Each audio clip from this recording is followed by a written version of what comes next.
Hey, it's Chronologically Gaming, the only channel that's perpetually retro because we're playing every video game in order of release. Everything on the arcade, everything on handhelds, everything on home consoles, and everything that we can find on home computers. We're playing all the video games released at some time in October 1982. Hello, I'm Shelley Duvall. Welcome to Fairy Tale Theater. Hello, I'm Jeff Wires. Welcome to Chronologically Gaming. We were last playing Star Trek games, quite a bit of Star Trek games, but we're not done. Our very next release is another Star Trek game for the Dragon 32. We will not escape Star Trek games. I don't believe we'll stop getting out of this area of video games until 1987, 88 maybe. So this one is Star Trek. Yep, just Star Trek. It's still not an official Star Trek. That's all ripping off someone else. Here is Star Trek by Personal Software Services. The box on the Dragon 32. This one is our 31st game we've played for the Dragon 32. Your mission, destroy the Klingons. Like you do with all the other Star Trek games. So there you go. This is the box. All it does is say Star Trek. You're captain of the SS Enterprise. Your mission is defend the galaxy from the evil Klingons. Features include, and they say features because some of these Star Trek games include different things or have different scenarios.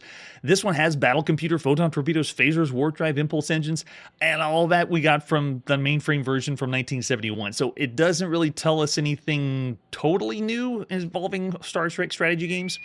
Let's see what the other artwork we have for Star Trek. This one is the fourth game that we played by PSS, or Personal Software Services. Besides the box, there's the cassette. We're going to pop into our Dragon 32 to play. Oh, I love how these cassettes and all these manuals have addresses of long-gone video game companies. They all existed at some point. You could go to their headquarters. There's an example of the screenshot. We also have the manual. Whoa, an actual manual. It breaks it down. Check it out.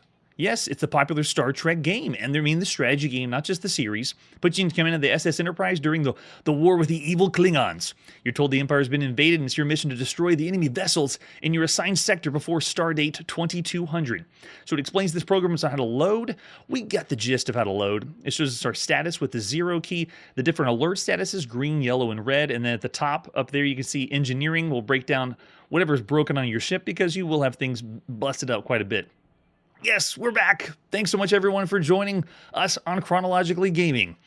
And most of these Star Trek games, we see the way that you play it is you're just putting in commands. You're typing in a command like, let's look at long-range sensors, let's look at short-range sensors, and it's showing you here how to do it. There's warp drive, impulse engines, the sensors. Oh, I love this. Look over in the far left. That's what the Enterprise is. We are 3 pixels, 3 yellow pixels. Klingons, though, are the blue ones. There's a starbase, pulsar, and a star. And then whenever you use impulse engines or whenever you're using your warp drive, this shows you how you move.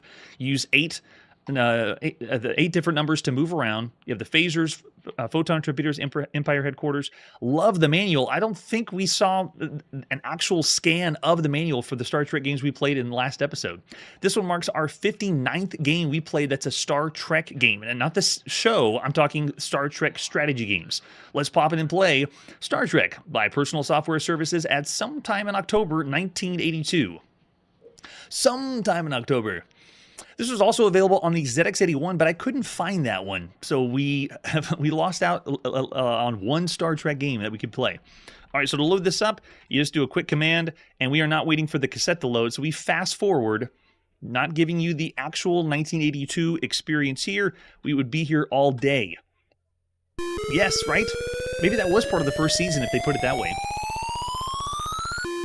Yes, and I love when they say kill the Klingons. Well, presentation is also really, really good. It's playing something for us when we boot the game up. Look at this. Message from Empire Headquarters to Captain of SS Enterprise. What are we going to do? If I'm Captain Kirk.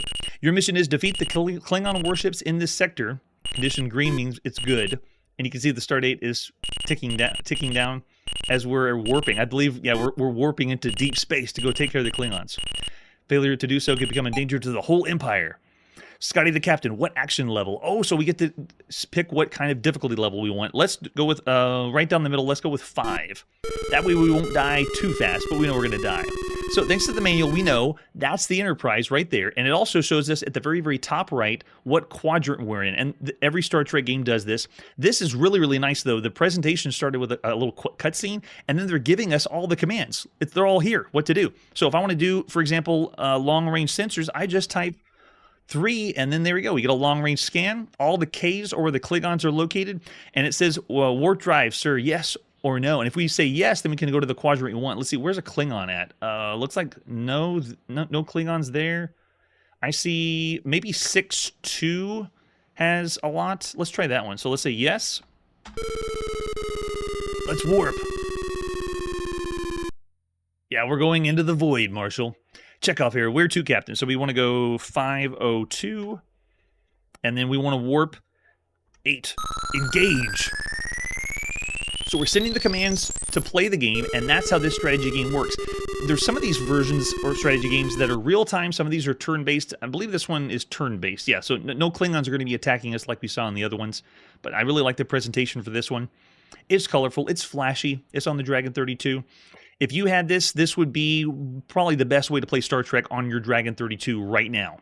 All right, so right now in this sector, we have just a few dots, so no Klingons here.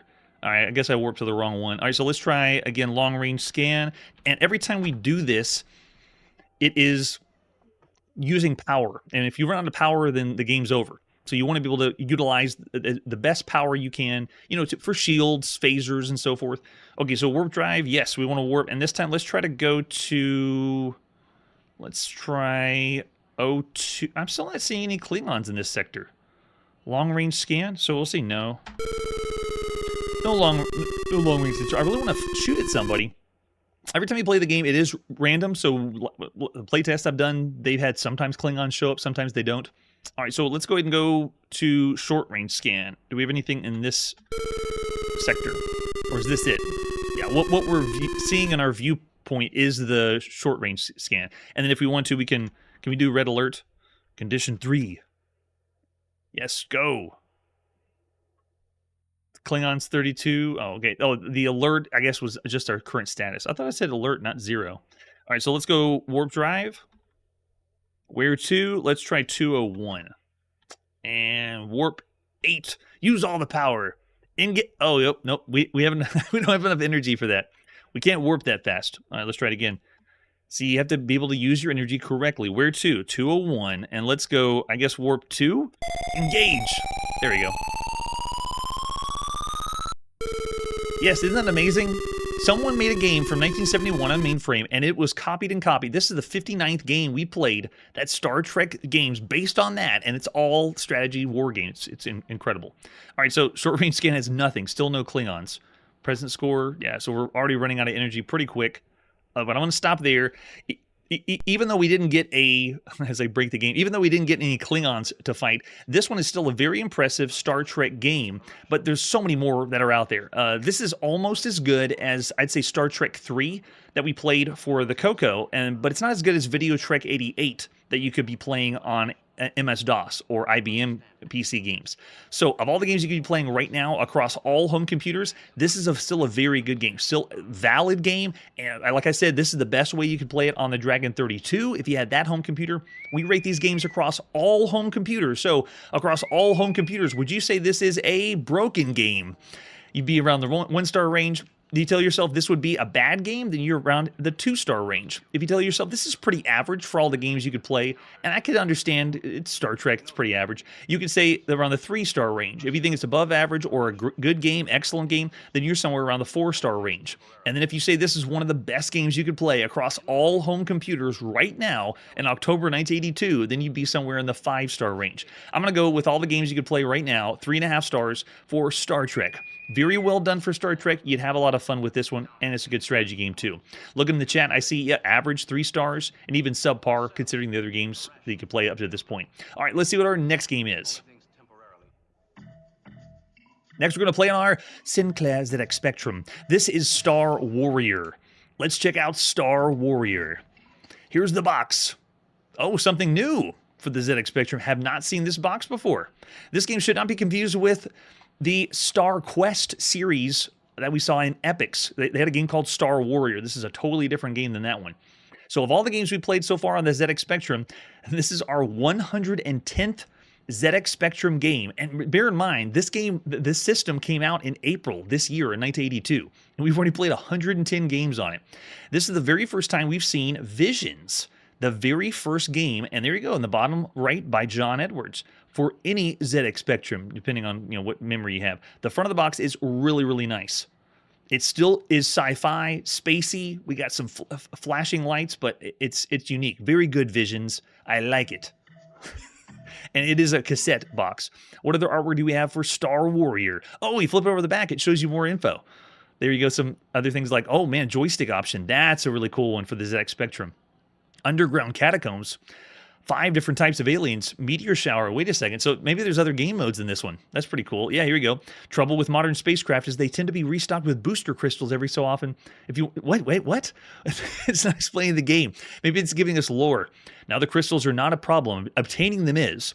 Oh, so this is about going in and obtaining the crystals, not dilithium crystals. I still have Star Trek on the mind. Problem is, once you land, you have to go in a maze the ancient Minotaurs would have been proud of. But instead of a Minotaur to contend with, you get a psychotic cyborg.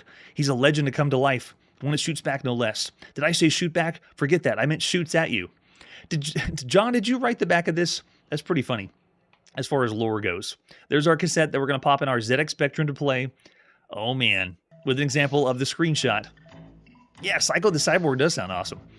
All right, we have a few different versions, and we have a later re-release that was done by Curry's. This is the very first time you could play this, and the first release of this. Here's Star Warrior by John Edwards and Vision Software at sometime in October 1982. No way, that's so cool. Yes, it does allow joystick control instead of just keyboard. Most of the time, we only see keyboard.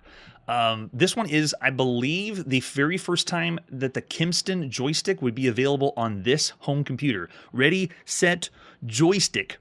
Oh, even though I said joystick, it still shows the control key. So you could use the keyboard too. That's pretty cool. Okay, so there's the controls. You can see we got up, down, left, right, fire, and starting the game. Okay, so let's start the game pushing S and go. Whoa, we're in. It's so quiet. Need to fire off something. Oh, there we go. It works. Whoa, wait a second. I got a lot of freedom. It's not just a left, right, and fire kind of games. Most of the time we see shooters, I'm expecting just to go left, right, and fire. I actually have some freedom here. I can go up. How far can I go? Whoa, you can go all the way halfway up the screen and then come back down. And look at this. I'm using the joystick to play on a ZX Spectrum. Very, very rare right now. We played plenty of home computers that do offer joystick control, paddle control, and so forth. Notice that the game's speeding up a little bit as I shoot. The more enemies that leave, then they speed up. It's so silent in space. All I have is a little bit from my shot, and that's about it. Wow, so yeah, it's a shoot 'em up. It's a scrolling shoot 'em up, vertical scrolling shoot 'em up on the ZX Spectrum. Not the first one we've seen, but this one is giving a little bit more control and movement. So as far as the ZX Spectrum goes, this right here is done very, very well. Notice the use of color and, whoa, and the particles. Whenever the enemies shoot, it's like they got spread fire. And whenever I die, I explode in a fantastic fashion. Particles everywhere. I love it. Yeah, this is already really good. And first game we've ever seen by them, so John Edwards, well done. And as far as shooters go on the ZX Spectrum, we've already seen a few. In fact, some people could say the first times you could have played Space Invaders or Galaxian on the ZX Spectrum or Galaxian-like games. Those are already out there that you could play. This one's unique. It's doing something different, and it's doing it very well. And notice that I can anticipate where the enemies are going to go. Watch these over here. He's going to pop up. Yeah. Oh, wait. And we finished. Scroll the screen. We're in a whole new area now. Now we have an asteroid belt, and I don't have a shot. All I'm doing is I can just move the ship, but I'm slowly being pulled like I'm getting close to a planet. So there's gravity pulling me down, and yep, you just have to make sure you don't die. And now we're at a whole nother screen. What in the world? So now it's a top-down. Wait, is it a top-down? Wait, what kind of maze is this? Looks like, okay, so it looks like a platformer, but it's not. I can move around freely as if it was a maze game like Pac-Man. Okay, yeah, so I'm not running and jumping. It does kind of look that way, like it's a side view, but it's not a side view. Go and get the crystal. Oh my gosh. Whoa! The Psycho. Yes, it's a Psycho robot. It's got some kind of crazy artificial intelligence. Wait, there's no crystal. Should I just touch the ship? Let's just go back to the top. Go, go, go. Yes! We could have just escaped. Oh, and we got new enemy types now. So now we're escaping the planet with the crystal that we had sought after. This is awesome. Right? Nebulous. I thought of Major Havoc 2 in the arcades, but that doesn't exist yet. There is no Major Havoc. I don't know what you're talking about. This is so cool. Now, different game modes isn't something new. We've seen that in a few home computer games, like Marauder that we played by Sierra Software, or Sierra Online, I mean. They had a game that went from a fixed shooter to kind of like Berserk, so 2 game modes in one. Another one we played was Zargs, and Thorolian Tunnels did that. This one's awesome, though. For the ZX Spectrum to go from game mode to game mode, every other shooter we've seen so far on the ZX Spectrum was only shooting. It just had the shoot 'em up. But this is a scrolling shoot 'em up.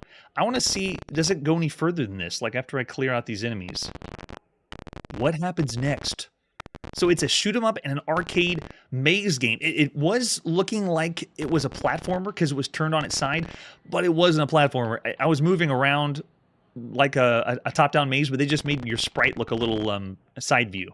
So very bizarre perspective. Come on. Oh. Gosh, and then the spread fire of these guys. Look how many. Can everyone see the pixels that it's shooting out? It's so much, and the color is done so well. Look at the utilizing the colors of the ZX Spectrum. Okay, so what happens now? Different colored. Oh gosh. Yeah, right now, I would say, oh, we already had, do we have to start at the beginning again? All right, let me push start again. Yeah, you have to go right from the beginning. I want to see how far this goes. Another great trope for video games that pushes me over the edge is I want to see the next screen. What's going to be the next thing that comes up? And this one gives me those vibes. So of ZX Spectrum games, I would say of all the games you could play right now on the ZX Spectrum, this is 5 stars. This is one of the best games you could play right now because of those different game modes. And now I want to see how far it'll go. If I don't die, the spread shot for these is very difficult. The controls, though, is really nice because I have the freedom to move around more than just going left and right. I really like that. So since this is going to be competing against other home computers, not just the ZX Spectrum, you have to consider all the other releases we've seen. Like there's another game we played called Twerps that had different game modes. This is the very first time we had a video game, though, go from a scrolling shoot 'em up like this to a top-down maze game. We played some games that went to Berserk, kind of like a top-down run and gun, kind of Berserk style game. But this is the first time we've seen it just go maze. But man, this is awesome. Wait a second, can I scroll? If the enemies can, I should, right? Yes, I can. I can pop in. Oh yeah, and pop back out. There we go. Whoa, that's stray pixel. Did you see that? Oh, and if you die, all the enemies come back. Oh my gosh. Brutal, but we've seen worse. It's really not that bad. Yeah, and I'm with you. This is very, very well done for a game for the ZX Spectrum. And the very first game you could play with the Kingston joystick. We played some games on the ZX Spectrum that use the cursor joystick and the Sinclair joystick, but regardless of what joystick you use, any joystick would be great. Let's see if we can sneak through here. I am only firing one shot at a time, but the freedom of movement's really nice. Oh gosh, the spread. If you look at the top right, that's the number of lives I have, but you have to be able to continue clearing all the enemies from one screen and then move on to the next one. Well, it looks like we won't be able to see if it goes past the second asteroid belt, or if it just changes the colors. Does a palette swap? I really want to know if there's other enemy types. It did boast there was 5 different enemy types, so maybe it loops between these 4, and the 5th one is the Psycho Robot, which was really, really fun. Maze games, top-down chasing you around, usually aren't that fun. That was pretty good.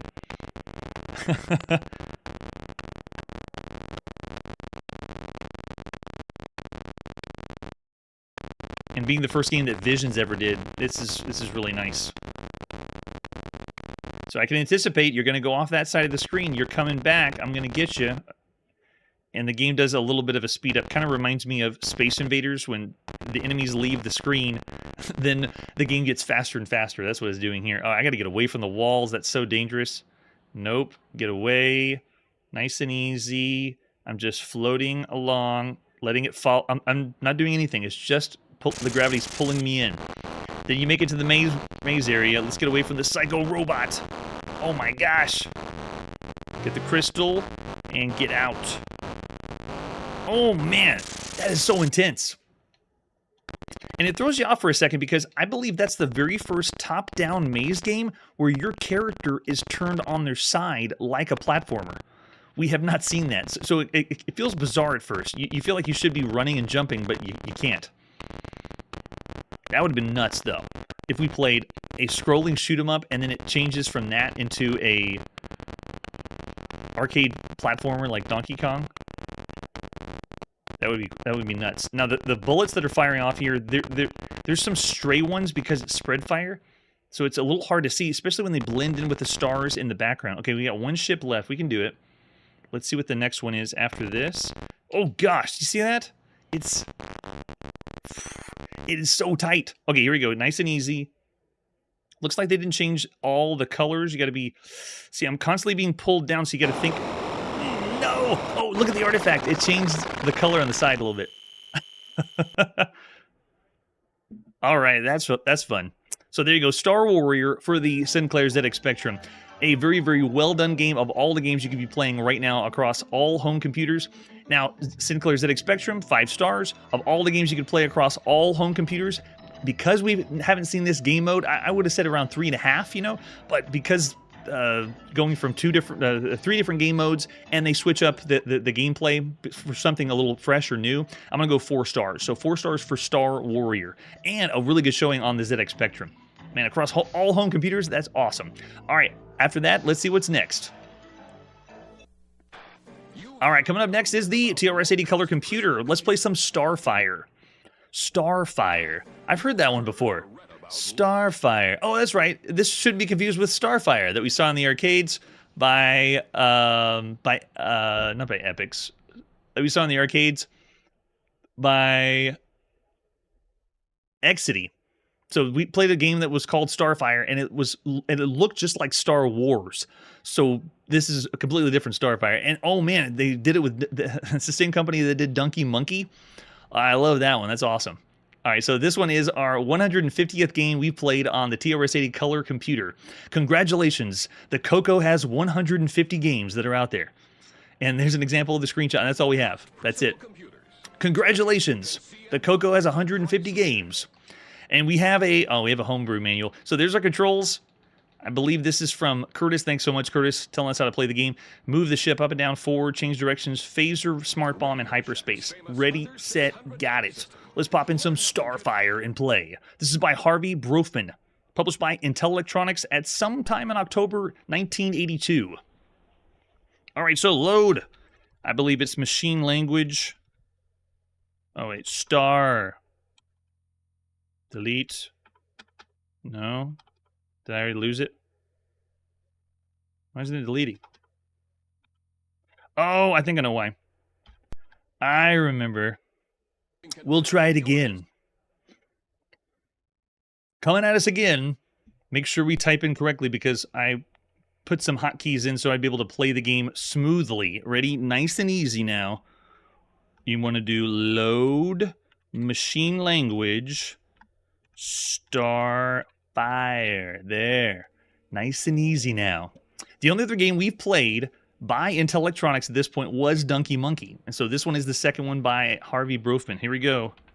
And get it. Oh, Marshall already knows it's Cheesy Defender. Ooh. Get a nice flashy screen. Show us all the point values. Way to go, Harvey. Great job. All right, so this one is... I want to get in the game first. There we go. And we're in. I can go up and down. Look at the nice little radar at the end. Oh, wait, that's wrong button. There's my... Oh, did I warp? I warped into something. Let's try it again. There's my fire. So you can see myself on the radar going up and down. Can we move forward? Nice. Yes. Okay, so we have it does feel kind of like a derpy Defender. The aliens do look like Defender aliens, and I am able to move myself when I want to move, so it's not auto-scrolling. We've seen some games that were kind of like Defender, but they played more like the auto-scrolling games rather than Defender. You have control of your ship to move around. Come on. We did it! First wave completed, and we saved everybody. Nobody turned into a mutoid. But I want to make sure we can turn around. There's my warp. Let me see. There it is. Ooh, yes. So you can do a flip the reverse. Okay, so it has the same button layout, but mind you, this does not work with the joystick. This is only for the keyboard.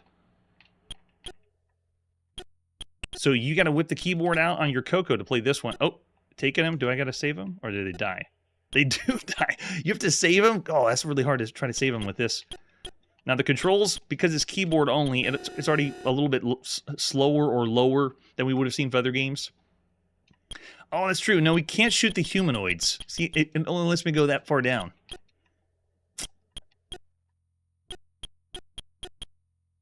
The sound effects are so lacking. Can you even hear the tiny little blips? It's making little bitty blippy sounds.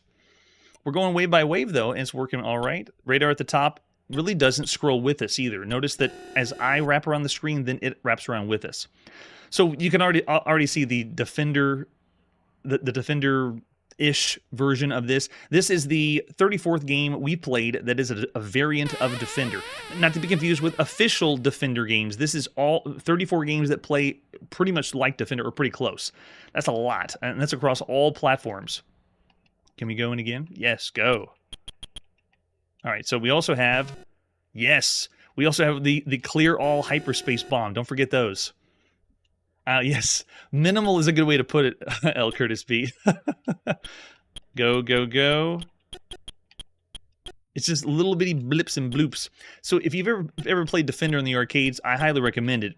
Playing Defender in the arcades is amazing. The sound is incredible. So this one is, I can understand why you would call this one, it's just a minimal version of Defender.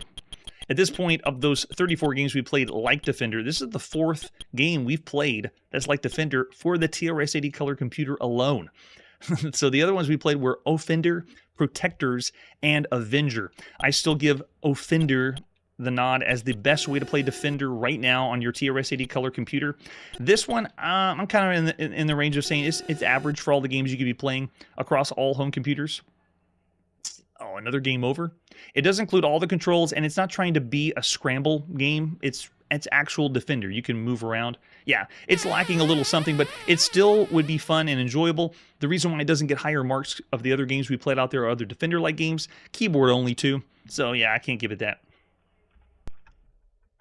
All right, thank you for playing Starfire on your TRS-80 color computer. Of all the games you can play right now across all home computers, I'm looking over the chat. I see some subpars, 2.5 stars. Yeah, 2.5. I'm going to go 3 stars. I'll be a little bit more generous because it allows all the controls. It actually works well. I didn't see any hit detection, things like that. Yeah, so I'm seeing mostly 2.5s from all the home computer, at least from the chat. Very, very nice for Starfire. All right, so there you go. Sadly, it's time to put our video game playing on pause. It was a very interesting and fun evening. We got so many more games to come. We're still playing all the video games released at some time in October 1982. The way we do it is we just put the release date as October 31st, 1982, and then we just play them all in alphabetical order. We don't know exactly when they came out in October. Be sure to tune in next time on Chronologically Gaming.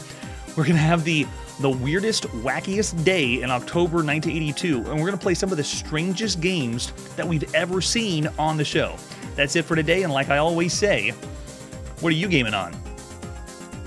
Hey everybody, thanks for checking out the channel and joining me on my quest to play every single video game in order of release. We'll be streaming live every weekday at 9 p.m. Central, so join us and let us know if we missed any games along the way. This video would not be possible without Launchbox, RetroArch, and MAME. Tell all your friends there's some crazy guy named Chronologically Gaming trying to play every single video game.